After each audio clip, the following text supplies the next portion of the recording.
Speaking of winners, Whoa. he's a winner. Ian Beckles, what's up, bud? Whoa, dog. You Fired good? up. You good? Fired You up. fired up today, dog. What's wrong with Fired you? up, You good? dog. Yeah, man, bad call. People were getting on my guy Bill Matthews, the official scorer for the Rays. There was a no hitter. Yeah, I don't know if you saw it, but there was a no hitter in like the seventh inning, and he went back and changed an error into a hit. It was a tough play. It was a ground ball to the first baseman, and you kind of had to see on the replay whether the guy was going to beat the pitcher to the bag, even if he fielded it. So he took some time. He took some time to get it right. An official scorer, you're not working with a team, you're working by yourself. Right. So he did that, and then he went back and changed it. But he also did it. He took his time, but he also did it in enough time where that the Yankees didn't keep the pitcher out longer because he had a no-hitter, right? Because we've seen that in the past where the guy will throw Johan Santana many years ago, 130, 140 pitches. He made sure that he got that information to the Yankees quickly so that he didn't hurt them. So all the things I'm seeing on social media, man, are just absolutely god awful. Taking pictures of this guy, putting it on social media, wishing him ill on Easter and cussing him, and just, can you imagine if you had social media when you were a player? Can you imagine that? Me, I mean, for myself, social media wasn't anywhere close.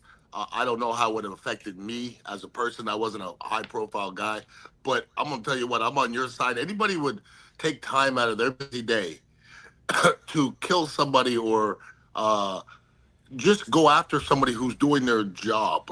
And to me, I'm pretty consistent. Even if he did make a mistake, okay, so let's say he did make a mistake. Who got hurt? Right. If nobody gets hurt, please don't bother me, okay? Because in the grand scheme of things, who gives a shit?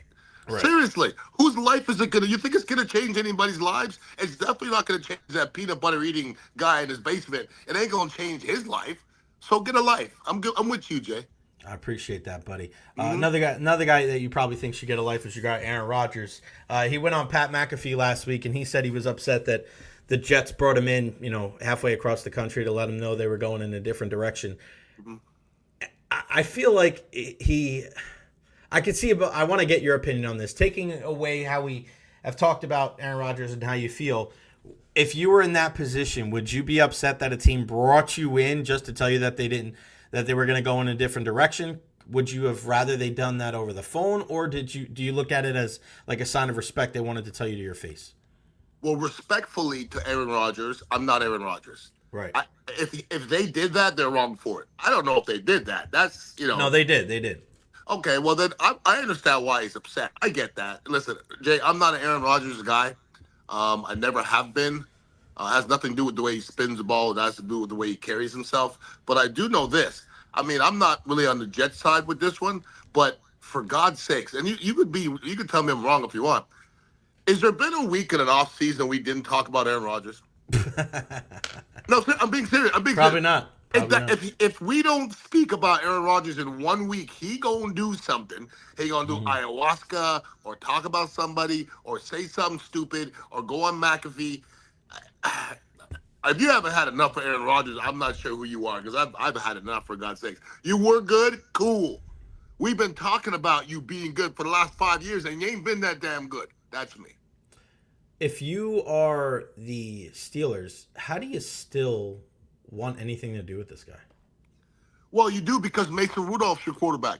Right. But If, that's what I'm saying though. So that's the only reason why is because there's yeah. no better option, right? Well, Mike Tomlin at the end of it wants to have the best opportunity and best chance to win. And if I ask you if you want to bet your house on going any season with Mason Rudolph or Aaron Rodgers, even at 75 years old, I'll take Aaron Rodgers before Mason Rudolph. So that's where he is. He's in a conundrum where, you're screwed if you do and screwed if you don't. If Aaron Rodgers, are you going to be better? Probably. Will it suck in the locker room? Yep. It's just gonna. I mean, Aaron, it's about Aaron. And Aaron Rodgers couldn't be further from a Steeler player. A Mhm. Steeler player used to mean something. Aaron Rodgers couldn't be further from a Mike Tomlin player. Maybe I'm wrong, but from the outside looking in, I don't see how they get along. I don't know how they just let Russell Wilson and Justin Fields leave. if Well, that's the point. If you're not sure that you're going to go to a young quarterback, if you're not going to get one of these other guys, I mean, if you're not going to get a Jalen Milroe or Jackson Dart or one of these other guys, like, I don't know how you let Russell Wilson and Justin Fields both walk out that door and leave yourself with, I'm waiting on Aaron Rodgers' decision. That doesn't seem like a smart move. none of it seems like a smart move. I don't think it's as much as letting Russell Wilson and Justin Fields go as it is to where you are right now. You can let them go, then bring somebody else in, for God's sakes. Right. Like, if you let somebody go, you have to have a contingency plan.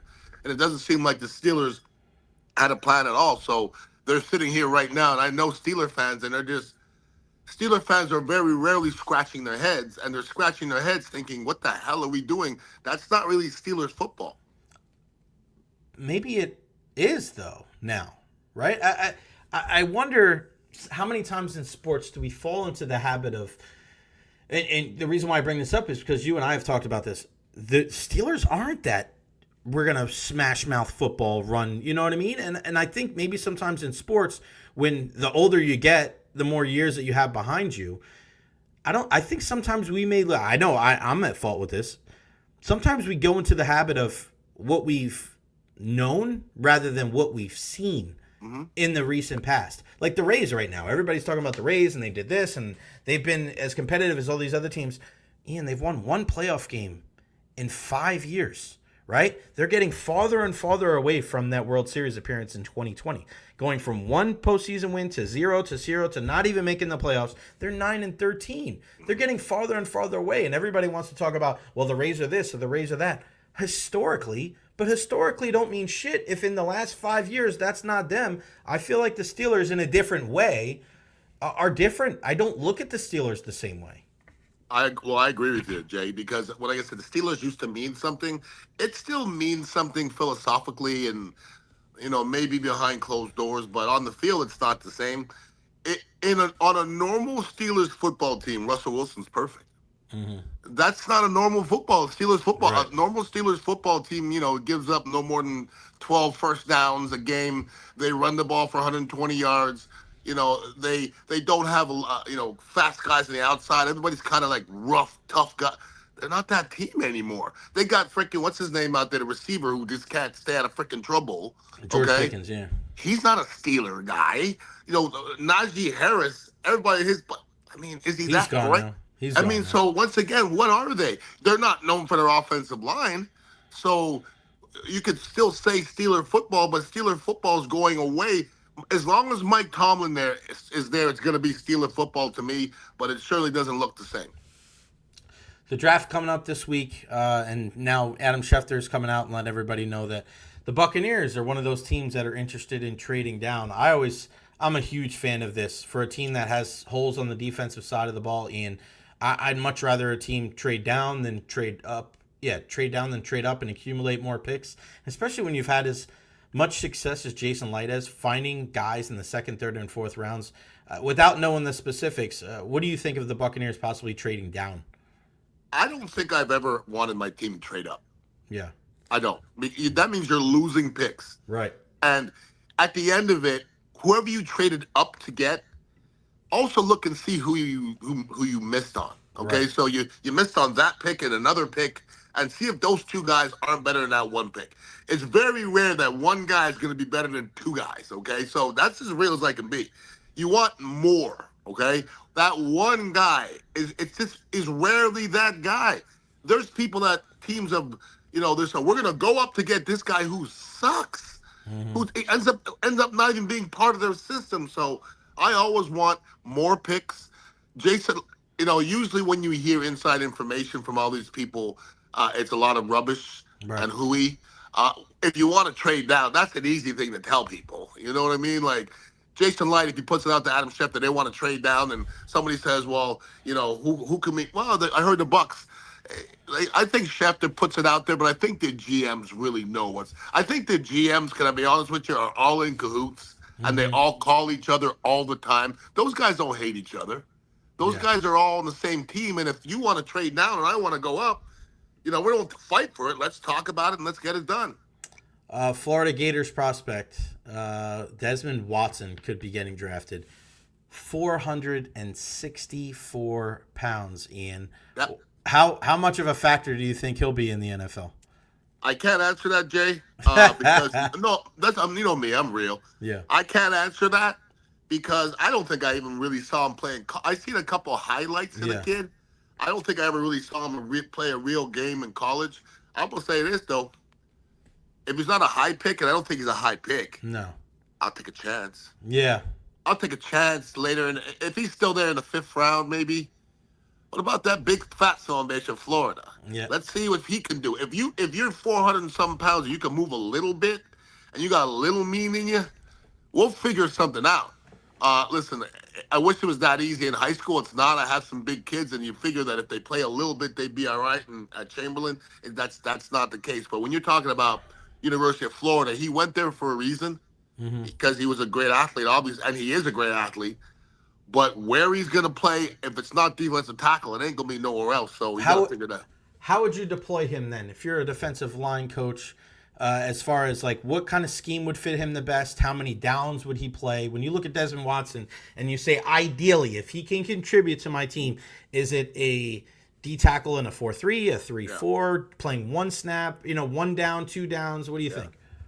I don't think I can do that. I think I can say he could be a Vince Wilfork. That's about all I can say. He's going to be a plugger. So, he's not going to rush the passer. That ain't going to happen. And I didn't even want to compare him to Vita Vea because Vita Vea is not your average big fat guy. He's not. He's just not, okay? Vince Wilfork, Ted Washington back in the day, Gilbert Brown guys who are just pluggers that you can't move. If you're running a defense, and I could tell you, this guy is not going to be moved, it's a good place to start. Right. Because not a lot of defenses could do that. If you have a guy just going to take up two blockers and sit there, that's a good start of a defense. But he has to be that guy. I'm not quite sure he's that guy. If you were a team drafting in the top 10, would you draft Ashton Genty from Boise State? If you were a team drafting in the first round, would you draft him or Omarion Hampton, the running back out of North Carolina? Just regardless of what they are, regardless of their skill set, knowing how you put a lot of onus on offensive line over running back, is there any scenario that you would put would you say it's okay to draft a running back in the first round? Yes, end of it. I mean, if you're a top 10 pick, that means you ain't good. And I'm going to tell you what's not going to make it better is a running back, okay? Your lines aren't good. Your quarterback's probably not good. And you can put a running back in the midst of that, and it's never going to look good, okay? And it's going to be 3-4 years before you become good, and that's usually the end of a running back's life. Right. So at the end of the first round, pick him. You ain't bad. I mean, you won 10, 11 games. Now you can put Genty out there, and I'm gonna say this: I don't like running backs, but I like him. Yeah. I don't like many, but I like him. Will he be healthy? I don't know, but do I like him? Yep. He's different. Like his highlights are different. I just don't know if he's going to stay healthy. If you are the Tampa Bay Buccaneers, and I know you kind of talked about this with Pat and Aaron last week, and we're seeing it again. I saw Adam Schefter say something about it of Rachaad White possibly being on the trade block. And I know that there are people like, oh, let's see what you can get, this and that. I don't see the point in getting rid of a guy that you know what you have in him. This isn't a Ronald Jones. This isn't a guy that puts the ball on the ground. This isn't a guy that can't catch out of the backfield. This isn't a guy that has trouble with pass protection. Like, the reason why he lost his starting job as the year went on is because Bucky played outstanding. I mean, he's just a really good player. And does it mean that Rachaad isn't as good as him? Maybe, probably. But I don't think that you should ever try to get rid of good players and guys that can contribute to your team. And it's different in football with trades, man. It's not like baseball and hockey and basketball where you're getting fair value. It's usually a lower draft pick. You're usually not getting that talent back. It's not like baseball where you can trade a guy and then you get a pitcher and then in 3 years he turns into David Price, right? Or a hockey guy where you're like, oh, well, maybe that draft pick turns into Nikita Kucherov. Like, it's not the same in football. What do you say to those people that are fervent in their belief that the Buccaneers should trade Rachaad White? Well, I don't know where this started, but if somebody wants to trade Rachaad White, I would first of all ask why. Okay? If you trade somebody, it should be one of two things. they're not efficient and they're not effective as a football player, and they're wrong there. Or he makes too much money, and they're wrong there. So Right. if you could get a first rounder for him, go get it. You ain't getting it. You ain't getting it. So what are you going to get for the third rounder, Right. a fourth rounder to bring in a guy that you don't know who can play, who's probably going to make as much money as Rashad anyways? It doesn't make much sense, and I think we're putting too much weight on Bucky right off rip. We don't know if Bucky could even play. We don't even know if Bucky could start 10 games this year. Okay, so if Bucky in the middle of the season is holding his hamstring, don't remember I said I told you so, because he only really toted the pill one time last year and he couldn't finish the game. So running backs with durability really don't really exist anymore, unfortunately. Yeah, and I look at a guy like Rashad White too, and people always, oh, trade this guy because we're going to get a second round pick. And that's not the way it goes. No. That's not the way it goes. People think that, all right, you trade your bad players. I'm not saying he's bad, but people will say, like, oh, trade this player, and it's like he's not good. Or trade this player because he underperformed. Or trade this player because somebody else did better than him. Well, why the hell would somebody else want to trade for him then? Right? People are like, oh, yeah, let me take that problem off your hands and let's give you something that we can use to really make our team better. Like, that type of stuff doesn't happen in professional sports. Well, I mean, I'm not the only one to say buyer beware with running backs. That's everybody, every GM pretty much. They're not going very high. So why would somebody give us a high draft pick for one of our guys that we beat up?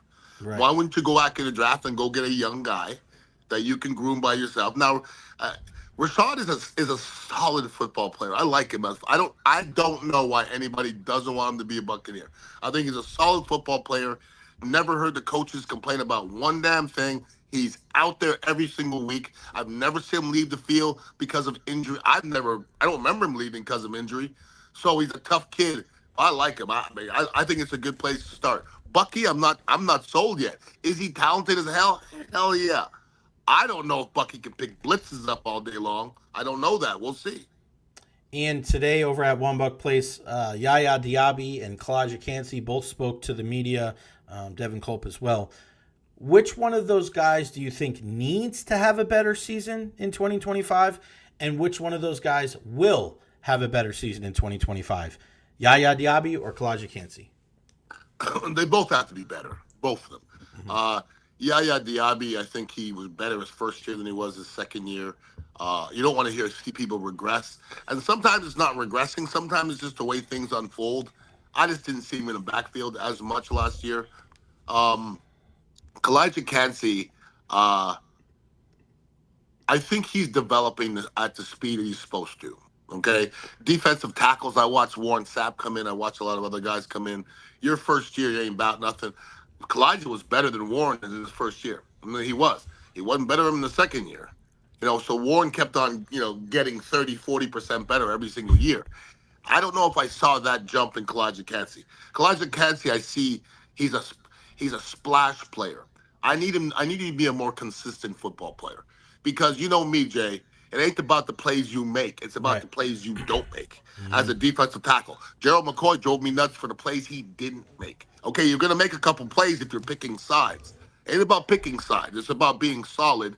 Kalijah's not there yet, although if he's the second, third guy on the defensive line that is the threat, that's a pretty darn good defensive line. We have Vita. We need one other person to step up, and I think Kalijah's game will step up as well. I look at YaYa Diaby. I feel like he is that dude where he is going to I think he has a better chance of affecting the defense in a bigger way than Kalijah Kancey, because if he can rush the passer, if he can get, I hate saying this every year with Buccaneers pass runners, if he can get 10 sacks, it's like you shouldn't have to think about that, right? You should be like, yeah, he's probably going to get 10. Maybe he'll get 15, right? That should be the base level if you're an elite pass rusher, if you consider yourself an elite pass rusher. Now you got Hassan Reddick who can do that in his sleep, and maybe you draft another guy. I mean, what's your confidence level that YaYa can get 10 sacks this year? Not real high.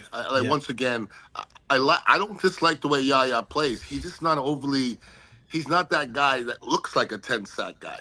YaYa to me may be that guy, and this is from what I've heard. He's been that guy in the locker room. He's that tough guy, that physical guy. I don't know if he's a splash. He's that big play guy though. almost a Will Golston type of, big, burly, mean. Everybody be mean like me. You need a guy like that, but that's not always a guy to get the 2 sacks, the double-digit sacks. YaYa will skip the splashes as well, but not consistently. I don't see, and Reddick, I don't know him that well. I don't see a lot of double-digit sacks happening around here anytime soon. I just don't. A lot of that has to do with if they can stop the run too. If the people are running the ball down your throat, you ain't getting. Not everybody getting 10 sacks. So you got to stop the run like back in the day, and then make big plays like back in the day. Do you think the Buccaneers should draft if a good pass rusher is there at number 19 in the first round? Would you draft him? At the top of my head, it would seem to be the biggest void. Um, Once again, it's just so hard, Jay, to just do that. It's so hard to say if there's a good rusher at them. It's who is it? How good was he? How was he rated? Who else is there? What other position do we need? What position? There may be a guy it could be the third rated rusher, okay? And we get down to that pick, and there may be the number 1 rated corner right there still. Yeah. Now, what you might have a pick 15 picks later. And that 15 picks later may be a guy very similar to that pass rusher, but this DB won't be there. So just saying I would pick this guy, I don't think anybody goes into the draft thinking that. I'm going to give you, for instance, the Buccaneers picked Trent Dilfer that year in the draft. I don't think they went in thinking they were going to pick Trent Dilfer, but he just was there. Whether it was a good pick or not, we don't want to get into that. Probably wasn't a great pick. But Trent Dilfer was there, and I heard through the grapevine, and it's a pretty good grapevine, nobody ever worked him out. Nobody had ever worked out Trent Dilfer from the Tampa Bay Buccaneers, and they picked him. I heard that, and whether that's a true story, I'm not sure. Classic Bucs. What you got going over there at the Dignitary Cafe, buddy? You guys celebrate 420 last night? Bro, we celebrate 420 every day, all day. Stupid question. That's real. We had a big 420 party here on Friday. We had about a couple hundred people here. Really? Oh, yeah, it was amazing. I mean, the place was acting packed a fool. Up. Yeah, people were acting a fool, having a good time. Saw some old ladies from the old lady place over here where I live, hanging out with peoples out here, smoking that good. That's what we do at the Dignitary Cafe. But now we hanging loose, man. It's a good place to hang out during the day. You can go to Starbucks with all the stiff people, or hang out at Dignitary Cafe. And, if you're not in the Carver and Cradle, we got coffee and soft drinks and just a good vibe, and we chill. Yeah, 4817 Southwest Shore Boulevard. Go check them out right in the corner of Gandy and West Shore. We also record the Beckles and Recher podcast every Wednesday at 3 o'clock. How are things going within the trenches? When are we bringing that back? Great question. Soon. We did a couple episodes and way back when with a couple of my former teammates, and put them in the can. Microphone issues. It never really came out. Yeah. So we might redo those soon, but it's time for it to get back. Football season's right around the corner, my brother. You got that right. Ian, go Lightning, by the way. Check them out. Go Bolts, baby. Back in action tomorrow night. Game 1. Bolts and Panthers, 8:30 puck drop at Amalie Arena. Beck, appreciate you, brother. See you on Wednesday. One love. See me rolling.